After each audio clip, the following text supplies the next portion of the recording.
I'm more spiritual than you are. I'm a better singer than you are. I'm a better actor than you are. And that's the reason why, by the way, in reality, let's say, for example, a singer. Singers find it difficult, especially to those who are already in this star status. And we've just met several last night who had this diva attitude. And they're not really as famous, but they're, quote, they have one hit song or something like that. But they're acting with great attitude because they don't want to be told by the director what to do. I know how to do things on stage. And in reality, for example, you're a singer, many singers don't want to submit themselves into voice lessons. Why? Because in voice lessons, they're going to have voice teachers. And what is the suggestion?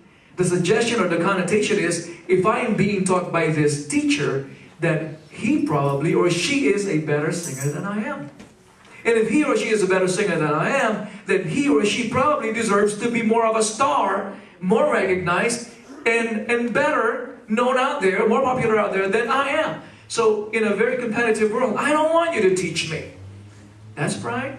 That's the reason why we know it will take humility on our part to be told to listen or to be taught. Okay? And of course, again, being good teachers, they will teach you to be humble. It is something that we repeatedly say on this pulpit in our Bible schools as well, is that as you're learning stuff, and you're learning way more things than probably a lot of Christians are learning, then I want you to keep a humble spirit. As you increase in knowledge, teachers or good teachers will tell you to decrease, okay, in being out there and be known. John the Baptist said, Lord, that you may increase as I decrease. That's what it ought to be. An attitude of everyone. For us to be able to bear each other, people will teach you. God will place people in your lives to teach you. It may be your husband, it may be your wife, it may be your children even. How humbling it will be when Aubrey or Julia comes up to me and teaches me things. In fact, a while ago I just met Topher, okay, a visitor from Washington. Yeah, Washington. He's a PK. He's a pastor's kid. For those of you who do not know Christian lingo, by the way, PK is a pastor's kid. Okay? It doesn't mean a curse. It's not a cursed thing for many of us who are pagans, by the way. All right? It's pastor's kid. And I asked him a question. I said, one of the questions I asked him is, are you relocating? And he said, what? I said, are you relocating? He's like, I beg your pardon? Are you relocating in California? And I said, oh, relocating. Relocating. Now, well, I don't know how old he is, you know, and I don't know how old am I. I know how old am I. I know how old I am. I don't know how old he is. But he just taught me to say things properly. One time when I was first a brand new pastor here, I was saying, I said, so, and then there was a person who was testifying to me such a wonder. He had a very joyful or jolly attitude, and he was telling me about, oh, you know, his house is this, he bought a new one, and I said, oh, really? Okay, so how much are you paying for your mortgage? What? I said, what? I said, how much are you paying for your mortgage? And it took us a little, you know, like back and forth conversation for me to realize, the mortgage. What? And then he said, mortgage. What? You know, so he kept saying what to me when he said mortgage. I kept saying what to him when he said mortgage. Okay, so, but I learned from them. So it doesn't matter, by the way, guys, God may use small people, younger people. God may use a donkey, by the way. God may use a rooster to teach us. But anything, anyhow, anywhen, whoever, we got to be humble and we got to bear with each other. Are you here with me? The second necessity, aside from humility, is patience. Be completely humble and gentle. Be patient. We're going to skip the gentle part, but be patient. Okay? Bearing with each other necessitates patience. Everybody say patience. I think this is going to be one of my favorite parts of this message. Okay, because it will take a lot of this, by the way, for us to be able to bear our children, number one. Bear with our spouses, number two. Bear with each other in the church. It will take a lot of patience. Let me tell you why. Okay? First, because others are not as strong as they ought to be. Everybody say it with me. Because others are not as strong as they ought to be. Romans 15:1 says, we who are strong ought to bear with the feelings of the weak and not to please ourselves. Okay? Let me tell you honestly, the truth is in the church and in your relationships, there are high maintenance people. Say it with me, there are high maintenance people. And that is true. They will take up a lot of our time. There are highly sensitive people in the church. You got to tiptoe every time. Because you say a wrong word, a wrong sentence, a wrong syllable, a wrong letter. They leave your church. They get hurt. And they will take up 10 hours of your time. Because somebody said A instead of B. Highly sensitive people. And I've met a lot of them, by the way, in Faith Celebration Fellowship. Okay? There are sensitive people in our house. Very sensitive people in our house. You want me to tell you who? You want me to tell you who? It's me. It's me. High maintenance. Sometimes my wife has to tiptoe the way she phrases the words. She's the eldest in the family, so she's got a very commanding personality. She talks to me with that tone of voice. Head of the house. The pastor of the church. Can you talk to me like a 2-year-old kid? Give me a break. We've been together for 20-something years and you still talk to me that way? It's because she hasn't stopped being the eldest in the family, in the mother of a house. So sometimes it takes patience on my part.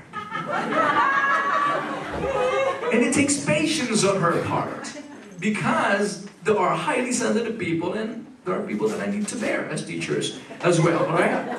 There are highly sensitive people, these high maintenance people in the church, and there are unreasonable people in the church. It will take a lot of understanding, and there are a lot of unreasonable people in your family. It takes a lot of understanding for you to understand them. They will try to reason out unjustifiable things. They will try to justify things in their lives that they are doing that are very wrong. Unreasonable people. Kids, isn't that true? You always tell your mom, and you roll your eyes and say, Mom is so unreasonable. Right? Teenagers, right? We know it all, don't we? We are the general managers of the universe. How dare Mom teach us the new stuff? You don't even know how to use a computer. I do. Isn't that true? You guys are way beyond, yonder, somewhere in the dark places of oblivion.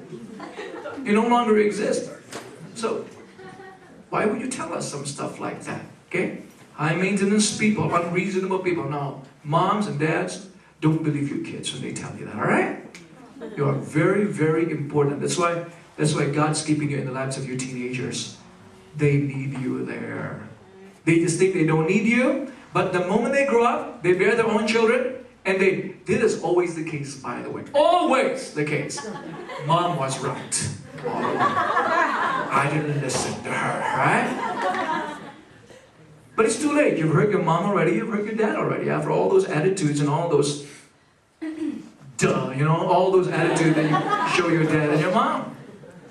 Okay, and all those rolling of the eyes. So, but there are unreasonable people in the family. Most of them are teenagers, by the way, alright?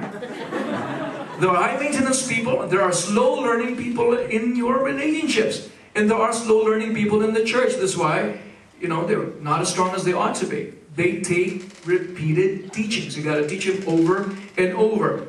And as much as we need to be taught, we are also called by God, as I said, to be disciplers. That's why it will take a lot of patience on our part, because there are people we're teaching, from our own kids to people in the church we're discipling, who are just slow learners. Slow learners. I don't want to call them otherwise. They're just slow learners. And there are reasons for that. Okay? They will keep on making, they're slow learners, they will keep on making the same mistakes over and over, or repeatedly. Same mistake. That's a slow learner. There are unwilling learners. Unwilling learners is not so much that they just keep on repeating the same mistakes. They will keep repeating. They will make mistakes that are all different kinds of mistakes because they're not willing to learn. But somehow God calls us to disciple them. Parents, you don't have a choice. You got your kids. We can't divorce them. We can, but why would you? Okay, they're unwilling learners sometimes. Kids, we teach them over and over. but they're just unwilling to learn. They don't want to listen to you. Parents, is that true? Do we have kids? I'm not going to call you raise your hands. Your kids may rebel after that. Now, from being an unwilling learner to a rebellious learner, okay?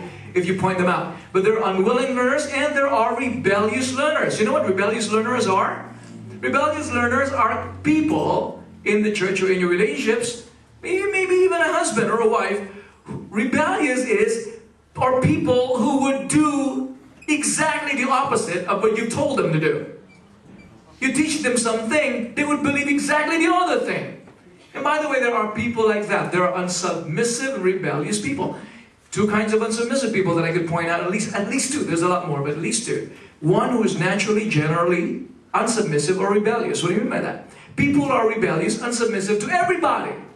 That's just them. Secondly, which probably hurts you more, are people who are unsubmissive and rebellious only to you. They're submissive or not rebellious to everybody else, but to you they are. Okay, there are people like this. That's why we've got to be patient with these people. In the Word of God, one of the things that they use for the word bear is clemency. The word you got to do, that you got to live up to, clemency. You got to give them some slack. You got to be gentle to them. You got to give them some allowance. That's what God is calling us to do. Be patient with them and let them, quote unquote, let them be. Give them more time. Give them more space. Give them a little more inch in your views before you act or react in any way that is not pleasant. Okay? There's a reason why Apostle Paul, knowing the possibility of him being a cause of this, he wrote in Acts 24 verse 4, he says, "But in order not to weary you further, I would request that you be kind enough to hear us briefly." Paul was saying, just a little more, please. Just a little more. Bear with me a little more. Okay? And that's the attitude we got to have in this patience. Why do we have to have patience? Because others are not as nice. Others are not as strong. Then, second one is because others are not as nice as they ought to be. Do you have people in your relationships like that? They're not nice to you. Okay, this way you're going to be patient with them. But there are those who will hurt you and provoke you to anger and make you suffer in your relationships. But they're a part of your lives. That's why you got to bear with them. 1 Peter 2:19 says, "For it is commendable if someone bears up under pain of unjust suffering because they are conscious of God." Let me tell you, this will come from unbelievers and believers, people in your family, outside of your family, people in the church and outside of your church as well. Again, speaking of learning, I would reiterate to you that there are those who are rebellious learners. Alright? And then aside from those, there are also naturally sarcastic people. How many of you have seen, heard, are with, or at least, not necessarily now, but you've been with very sarcastic people, naturally sarcastic people? And yeah, I met people in the church too who are, by their own admission, "Pastor, you know what, please forgive me. I am and have been, in my growing up, I've been naturally sarcastic." And sometimes that is their struggle. And somehow they still feel comfortable being sarcastic even in the church. And aside from that, in being sarcastic, they become really rude. There are people who are really rude in the church. And there are people who don't mind being rude in the church. You know how I always encourage everybody to smile? Have a smiling face. A lot of us have gotten used to poker faces. You walk the streets, you're a Christian, and this is your face. God bless you, sister. God bless you. Have a good day. Have a good day too. Yesterday, I introduced myself with all smiles, and my wife was there. We got new acquaintances, and we were about to leave. And I said, and the wife was very conversant, and she was talking to us, kept talking to us, and she was very nice. And I saw that this white Anglo, dignified-looking guy, pardon Anglos here. I mean, I'm not offending Anglos here, but he was just there, and he used to smile. He kept smiling and conversing. And the moment we came up, and the wife started talking to us, to the family, he just started losing it. I saw his face just go dim. You know, it's like, boom, blackout. The white guy with a blackout. And I said, so instead of asking the wife, first it was a Filipino, I asked him, "Sir, what's your name? May I know your name, please?" And he goes, "James."